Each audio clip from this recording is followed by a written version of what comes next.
In today's video, I'm going to teach you how to create a workspace in Slack for free. Slack is a fantastic collaboration tool that teams use to communicate and work together more effectively.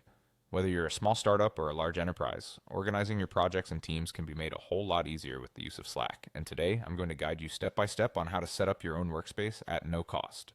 First, let's head over to Slack's homepage by entering slack.com in your web browser's address bar. Once you're there, look for a button or link that says Create a New Workspace. This option is usually visible right from the homepage, making it easy to get started. Click on it and you'll be taken to a new page that sets things in motion for creating your workspace. Now, if you're signed into Slack with a different account, or if this is your first time, you may see the option to change the account you're logged into. This is a handy feature if you manage multiple Slack accounts or if you simply need to switch to the right one. Ensure that you're working with the correct account to avoid any confusion later. Once you're sure you're logged into the right account, you'll click again on Create a Workspace. This will initiate the process of building your workspace.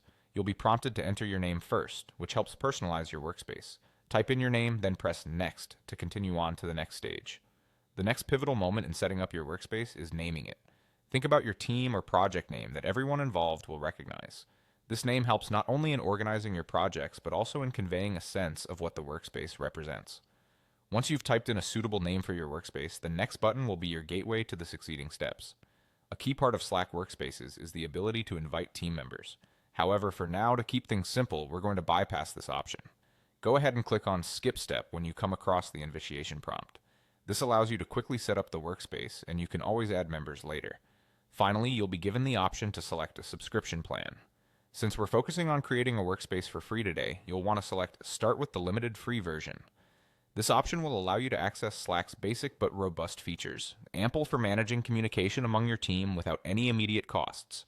And there you have it, your very own Slack workspace, ready for you to start organizing and collaborating with ease.